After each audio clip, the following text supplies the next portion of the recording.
Good day to you. Yeah, you're looking at a post on Facebook by a quote friend of mine, somebody I went to college with. Her name is Noelle, and she's writing there, Deborah Enerson, I don't know who that is. Your CBD cream is fantastic.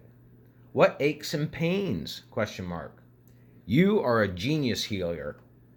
Thank you. And then down here, Noelle follows up. I'm going to call you with some questions, to which Deborah answers yes.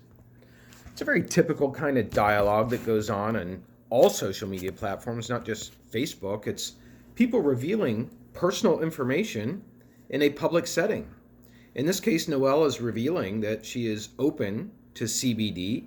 She's revealing that she has some kind of medical ailment. She's revealing that she's friends with this person. She's revealing that she wants to follow up with this person and maybe make a purchase. And she's revealing, in essence, a private relationship online. And that's what's going on social media every single day. But what is also going on is the collection of what is known as big data. Big data. Have you heard that term? Big data. That's where this chapter 2, comes to a conclusion at when it gets to the terms big data. That's what our focus is mainly on today in today's instructor video. It's about the collection of data, like people communicating about CBD cream, collection of that data by Facebook, and then providing it to advertisers so that those people who sell CBD cream can go find Noelle and this other person, Deborah, and try and target them with ads. It's much more than that. Big data is one of these mind-blowing lessons that we're going to be getting into in this class. We're starting it today, but we can't fully know the impact of what it's like to live in a world with big data until we drill into it over the course of this course. So let's head into our material for today as we take on our second chapter, chapter 2. This chapter is really asking, what are social media and big data? We're still asking the question, what makes social media social? That's how we start out this chapter.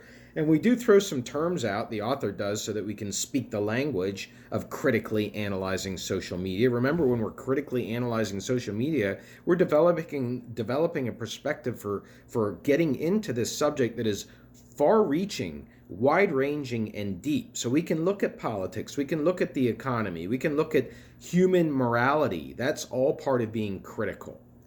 So at any rate, let's talk about one of the first terms that's thrown around. It's called Web 2.0. You might have heard it. It was coined in the year 2005, and the main point that we want to get from this section of the chapter is that Web 2.0 was mainly created to try and recreate confidence in the industry of social media. Because prior to 2005, in the year 2000, there was this dot-com bubble that was going on. Any company that was rolled out with a COM on the ending was getting massive amounts of money invested in stocks for those companies. I remember that time period, the year 2000, stocks went way up high. There was a tech boom. And then all of a sudden, pop, the bubble burst. And people lost a lot of income, a lot of wealth. They had put money into stocks for tech companies, and the tech companies went bankrupt overnight. And so a lot of people lost a lot of money. So 2.0 was invented by Tim O'Reilly of O'Reilly Media to try and restore confidence. It's saying that social media has a new beginning, and that this new beginning is going to be defined by users co-creating social media platforms. It was going to be a whole new way of creating media content where the users, the you and me people, the people who go on and post photos of our vacations, who post photos of the meals that we're making, who share products that we like, who like other people's products, we are co-creating the content. In fact, there's a word for that as well. We, today, social media users, are referred to as prosumers, which is to say that we are both consumers and producers of content on social media. It's a very different kind of interaction with media that came about as a result of 2.0 that was not there prior to 2.0. Prior to 2.0, it was mostly sending email. Today, with social media, it's about getting on to Twitter and Facebook and Instagram and Snapchat and TikTok and quote-unquote sharing things, which is really providing big data, but sharing things. And in so doing, we're both producing that content. We're the ones taking the photos. We're the ones typing the comments. We're the ones creating or sharing memes. We're both producing, and we're also consuming. We're taking it in. We're getting on our phones. We're looking at what other people are. We're scrolling. So it's a very different kind of model today, but it was invented 2.0 to try and restore confidence from a business standpoint in the area of media generally, but social media in particular. And it's seen as a kind of a new, great, futuristic, positive way forward for us as a society to head down the road of all the sharing that we all love to do. But there are critiques of 2.0. There are critiques. First of all, there is digital labor exploitation by advertisers. Digital labor exploitation by advertisers. We're going to be getting into this throughout the course. We're just introducing the idea today. It's the idea that every time you're on social media, you are working for free. Yeah, you're working for free. Of course, it's your photo that you're posting of your trip to the beach. Yeah, that's for you, but you are also supplying that photo to the big data collection companies, the Facebooks, the Googles, and then those companies are making thousands, millions, billions of dollars off of you. It's a similar idea to wearing a Nike t-shirt. When you're wearing a Nike t-shirt, you're really advertising for Nike for free. I mean, otherwise Nike, if it wants to advertise, will buy a billboard. They'll put a billboard ad or they'll buy a TV commercial. And yet here you are wearing Nike. You see it as a brand. It's a brand and it communicates that you like Nike and somebody gave it to you for Christmas, but you're also working for free. Same thing in digital labor. Digital labor is exploited. We'll get more into that in this course. Going along with that is the idea of the branding of the self. A second criticism of Web 2.0 is that the human being becomes a brand. You become a brand. I know people that cannot walk out of the door unless they have a certain pair of sneakers, and the color of the sneakers has got to be matching their jogger pants. It's got to be matching their shirt. It's their brand. It's like they can't leave the house without that image going along with them. And people have brands. If I were to ask you to think of Tiger Woods right now, picture him, right? Are you picturing him? What colors are you picturing? Picturing him in black pants and a red shirt, perhaps? That's part of his brand. It's like he can't walk out of the house and play in a golf tournament, probably. Maybe he feels it's a good luck charm, but it is also part of his brand. We do that on the internet. We do that with the way that we create our profiles. We create brands of ourselves, and all the filters, the photograph filters that we put on Snapchat and everywhere else, we're creating a brand. And behind this branding of the self is a logic of celebrityhood. A logic of celebrity has become famous, right? Even some of you in this class, in your intro video, you said, I just want to get my name out there. That's a kind of celebrity logic. It's become famous for being who you are. It's part of your brand. Another criticism of 2.0 is corporate imperialism. Corporate imperialism, these are not tiny companies on the web where we are posting our social media content. These are huge companies. Twitter, Facebook, Snapchat, Instagram, those are the big players. They are the dominators. There's also Google+, TikTok. There was Vine before that, MySpace before that. But these are big companies that get bought up. YouTube is owned by Google. It's not its own company. So corporate imperialism is the takeover of the market by really big companies. And a last criticism of 2.0 is technodeterminism. It's the idea that technology will solve problems.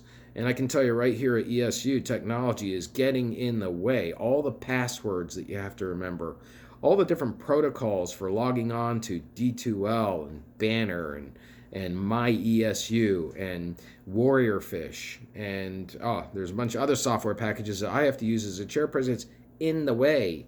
We're going to talk later on in this class about how surveillance is something that's been introduced into our society, supposedly is going to make us feel safer, supposedly is going to catch the bad people. Does it? We'll ask that question. It's the idea that technodeterminism, that technology will solve our problems, and that is not always the case.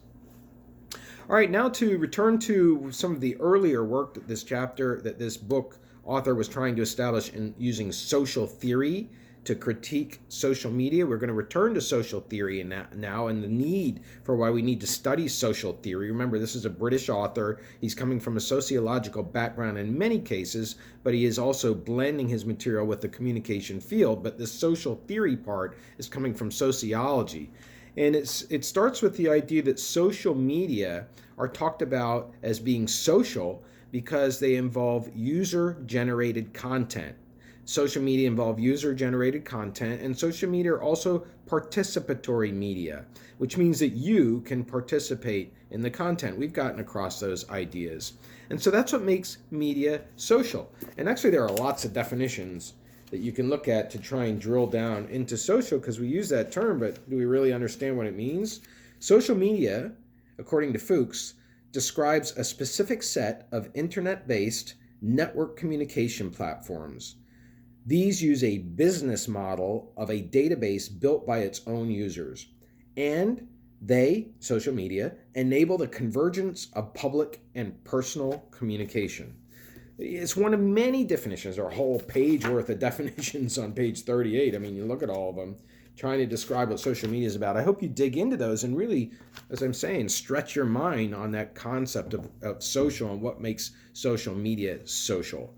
Basically, what happens is when we use social media is we have online sociality. Well, online sociality, we are socializing online. Now, what about the relation between media and social theory? That's what we go to next. And it's the idea that media are not just technologies. A phone is not just a gadget. A laptop is not just a piece of equipment that you plug in. Your desktop computer is not something that just sits there in your office as this inanimate object. Actually, media are, and social media in particular, are techno-social systems. Techno-social systems. In using those social media, you are creating knowledge, and that knowledge is being dispersed across society, and you're having conversations about that knowledge and disagreements about that knowledge. So you are creating a social system. Those with more knowledge can do better in life than those with less knowledge. If you know that you don't have to carry insurance when you purchase a Verizon cell phone and you could save some money by taking that off, that's knowledge that allows you to have more money in your pocket versus being duped by a charge that you don't need to have to pay. It's a simple example of knowledge. Knowledge permeates social media, and social media are not just pieces of equipment, they're techno-social systems. And actually, Anthony Giddens, a philosopher, pointed out that there is a duality in social media of what he calls structure and agency, which means that using media is both the end and it's also how we operate the media. So it's like when you're on your phone at a dinner table, it's like, what are you doing on your phone? It's not that you're doing anything other than you're on your phone. That's the end, to be on the phone. That being on the phone makes you more comfortable around people that you don't feel comfortable facing and talking with at this particular moment. Being on the phone is both what you're doing and it's also the end of what you're doing. It's not being on Facebook. It's not looking at Twitter. It's not surfing the weather. It's just the act of being on the phone. That's the duality that Anthony Giddens talks about. All right, now we're going to revisit the Frankfurt School. We're going to revisit 3 philosophers that came out of the Frankfurt School, 4 of them actually, and we're going to try and get to that term sociality and understand it from different perspectives so that we can have a really deep philosophical understanding of what's going on every time we jump on social media. So let's understand what sociality is. So first person is Emil Durkheim, and he talked about the social as being social facts. Social facts. What is a social fact? A social fact is a way of acting. So when you are with your phone and you're not looking at somebody in the eye and you're laughing, but nobody can see what you're laughing at because it's a private interpretation that you're getting from your phone. You're walking down the street. You're not seeing people that you're passing. That is a social act. That's the way that you're choosing to use that. It's not in your back pocket. You don't put it away when you're talking to somebody. You're not looking them in the eye. You're not acting embarrassed that you meant to be paying attention to. You're not doing those kinds of things. You're doing other kinds of things. That's what makes the use of technology a social fact. Now we turn to the second philosopher, Max Weber. Max Weber, he said that the social is social relations. And that when you act on social media, you don't act independently. You act because you take account of others' actions. Like you want to, before you post something on Instagram, before you post a photo, before you put a filter on a Snapchat photo before you like something on Facebook. You're considering what you're going to do. I took a photo of my daughter at her graduation at Slippery Rock, and I had to ask her permission to put it on Facebook, and she wanted to see it. She wanted to see how she looked. She wanted to see if the Slippery Rock sign could be read behind. She wanted to make sure that my brother wasn't looking too goofy. He does a lot of photo bombing, and she's trying to present a certain image and making sure that what gets put on Facebook is going to have an impact on others' actions, or not have an impact on others, not get people to laugh or make fun. Whatever goes into people's minds when they post a photograph, it's always taking into account others' reactions. So that's Max Weber, that the social is always taking into account social relations. And then we've got Ferdinand Tönnies. Ferdinand Tönnies said that the social is community. And that means that when we get on to Facebook or whatever the social media platform is there is a sense of belongingness, a sense of togetherness. And people communicate that way all the time. I have people that go on, they say, I'm looking for a new place to eat tonight, not too expensive, not too cheap, can't be too noisy. And then they say, go. And it's like they're positioning their message on social media as if they have this automatic community of people standing by waiting to give advice on the best place to go for a restaurant. This is community. This is the way that we try to construct a virtual community on social media. It's part of what we consider when we consider social media to be social. And then finally, and the one that we go into the most depth about, we're returning to Karl Marx. Now, Karl Marx, who said that the social is cooperative work, that human beings are destined to work together to produce things. We like to do that. You ever see the Amish build a barn in Pennsylvania? It's a whole community of people that come together and they work. They hold up the wood. Others are hammering and nailing. Others are bringing in the supplies. It's a community effort. They raise a barn in a whole day. So cooperative work allows humans, the reason that they do it is because it allows humans to execute much more complicated operations. Like, could you ever put an airplane up in the air by yourself? No way. That's an incredibly complicated thing to do, isn't it? To fly an airplane 3,000 miles through storms? Yeah, only human beings working together could do such a feat. And the same goes for social media and the way that it's able to bring about revolutions, the way that it's able to call attention to companies that are producing products that are harmful to other human beings, the way that it's able to galvanize support for a political candidate. It's about cooperative work. And Karl Marx says that capitalists exploit collective labor by appropriating surplus value. Now we're starting to hear the language of Marxism, that capitalists exploit collective labor by appropriating surplus value. And what that means is when you have a company that's producing a product or a service that's very popular, it's making that company a lot of money, let's say it's Facebook, the people who are doing the work are receiving the least amount of the payoff. That there is surplus value that's coming about. The company is making money. Facebook is making billions of dollars. And so there is surplus value there, but who's seeing that value? Who's seeing that value? Are you seeing that value? You're not seeing that value because you're being exploited.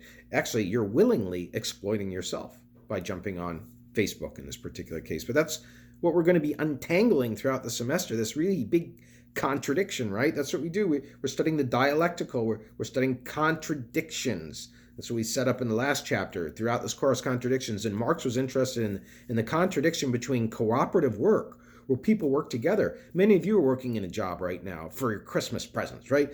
Got to get those Christmas presents to that's how you have to demonstrate your love for somebody, by the value of the Christmas present you get. You're working in a job for that. You're cooperating with others. You're working in a restaurant. You're cooperating with other servers. You're working in firewood delivery. You're cooperating with other people, the truck packers and the truck drivers. You're cooperating with others. But the contradiction is there is private appropriation. That means that since Facebook is a moneymaker, there is private appropriation. That means it has a private profit-making incentive that takes away the value that's created by the people who create that value. It's appropriation. There's a lot more language that we'll get into that explains that as we go throughout the course. All right, now the author Christian Fuchs takes on the idea that we can develop a model of human sociality. Human sociality, that we can try and figure out when we're talking about sociality later in social media, what makes human sociality at its core human sociality. There are three functions. One is cognition. Cognition is thinking. Anytime there is thinking and you're processing knowledge, you are satisfying that first dimension of sociology. Cognition, thinking, creation of knowledge, all the same thing. Secondly, you have communication. You communicate that knowledge. You communicate that you find out that there's a great sale going on at Kohl's and you want to let your friends know about it. So you jump on Twitter and you push out, great sale on Kohl's till 12 o'clock at night. You're communicating that knowledge. You create that cognition. You're thinking about that sale. You want to let other people know. You communicate that. And then the third dimension of this model of human sociology is sociality is cooperation. Cooperation, working together. Do you want to ride to Kohl's? Yeah, I'll get a ride. Let's see if Debbie wants to go. She's been saying that she needs to get a sweater for her son. All of a sudden, cooperating. So those three things.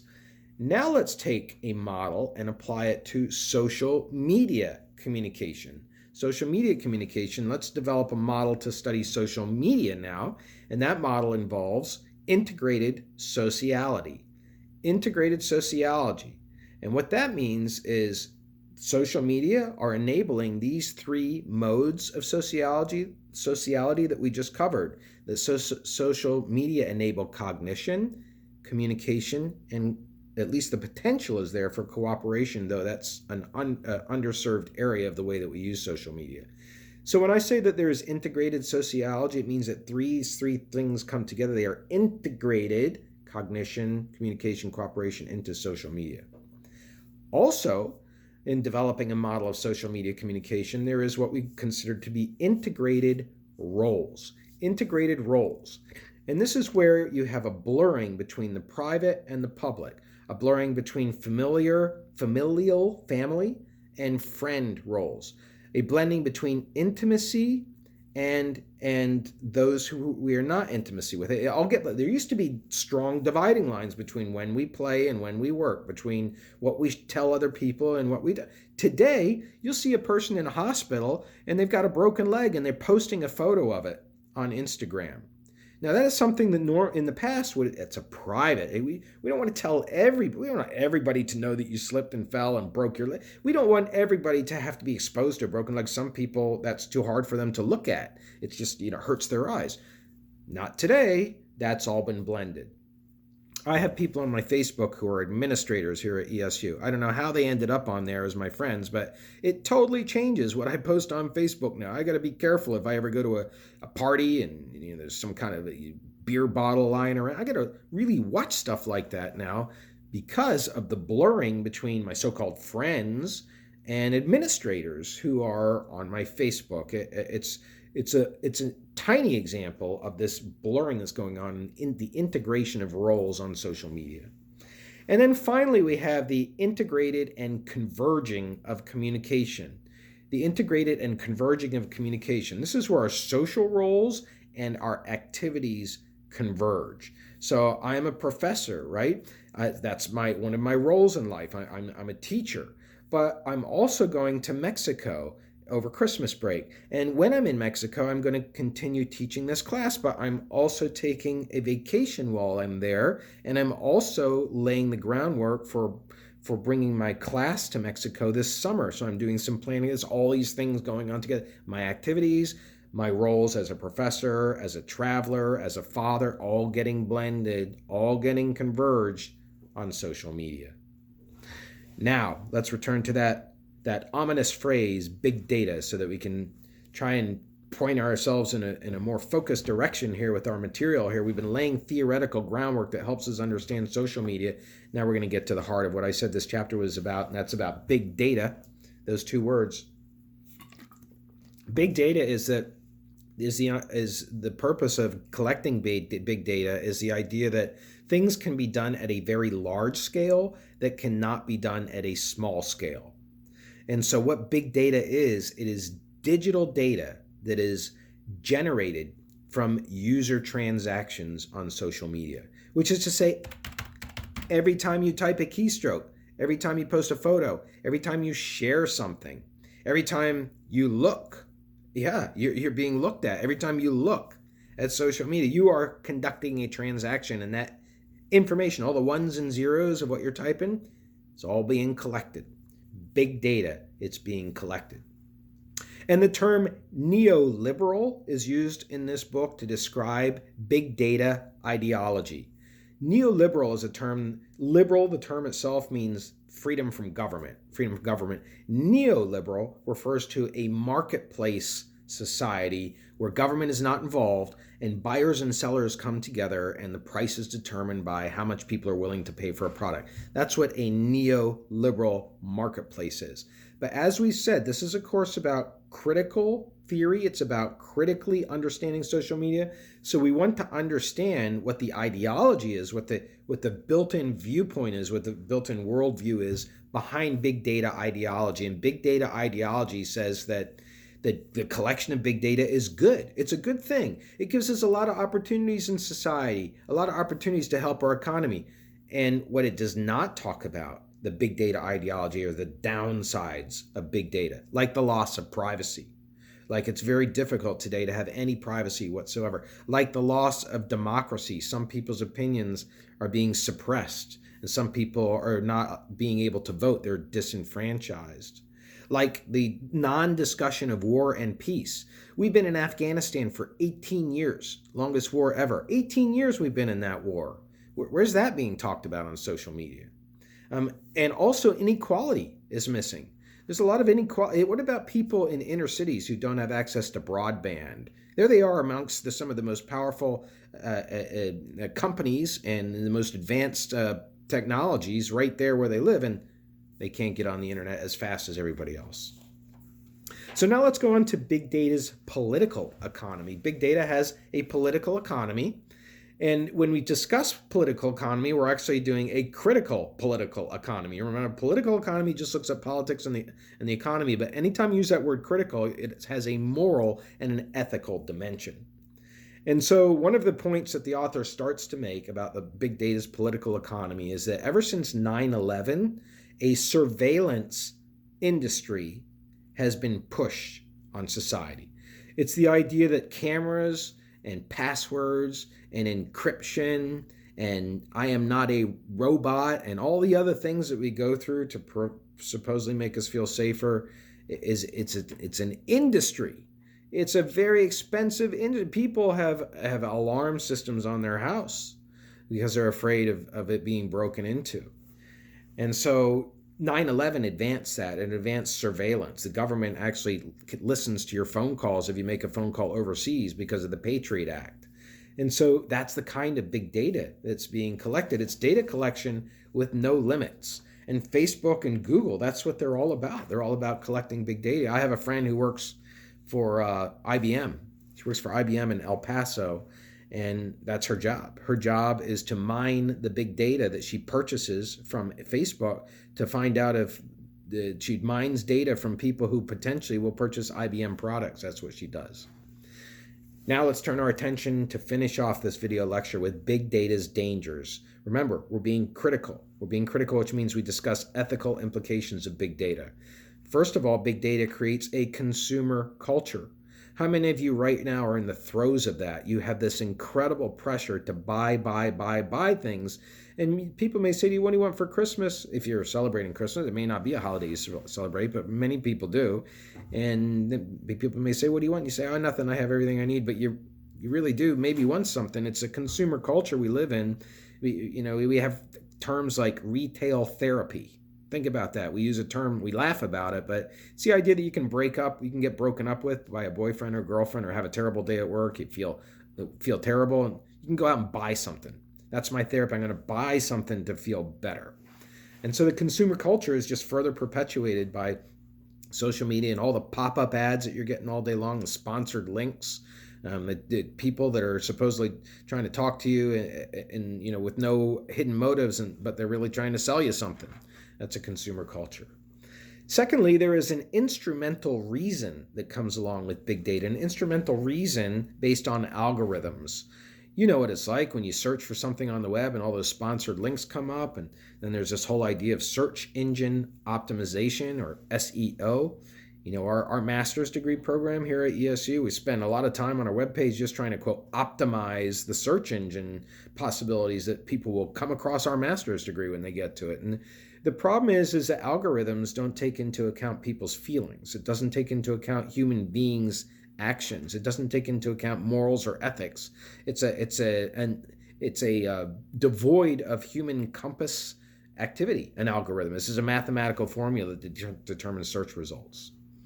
Another danger of big data is inequality, which is to say there are new forms of discrimination.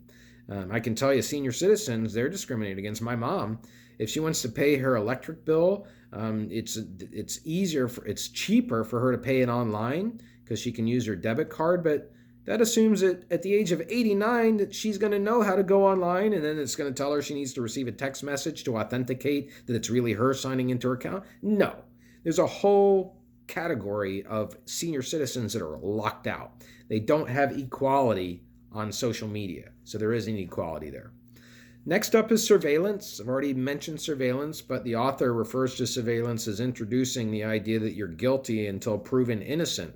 You're on camera and you have to prove that you're not doing something that's up to no good. And even if you're not, the fact that you're being surveyed to begin with assumes that you might be up to no good. So it's a kind of a change in our psyche there, this surveillance society. We'll be talking more about that later. Also, there's a danger of big data to the environment, all the e-waste that is produced. So can you imagine all the parts that are in a phone, and those parts, including the battery, which is full of acid, sitting in the ground? How many phones, how many parts, how many phone covers, how many chargers have been thrown away? How many screen guards? How many pieces and parts and accessories related to just phones, laptops are getting chucked and thrown away every day and destroying the environment, polluting the environment, killing off things that grow? Yeah, it's a big problem that we hardly talk about. And then we also have the problem with big data of the increase in unemployment where jobs can be outsourced. You call Verizon, you call your electric company, you call your gas company, call just about any company today, and you end up with a person who sounds really far away, perhaps in the Philippines, perhaps in Mexico. That's the loss of a lot of jobs here in the United States, a lot of jobs. Andrew Yang, running for president right now, that's his main campaign platform, is that robotics are taking over people's lives. Everything is robotic. We go to the store now and we shop, and we check ourselves out ourselves. We don't need a person anymore to do that job. It's being outsourced. We're exploiting our own labor by checking ourselves out of grocery stores, just like when we type on Facebook, we're exploiting our own labor. All right, so that's enough for today. That's going to wrap up our second chapter. Today, you're going to have a different assignment with your discussion post, which I'll explain in more detail in an email. It will require you to chomp on this chapter and to present an understanding of it in the way that you respond to that discussion post. In the meantime, have a great day.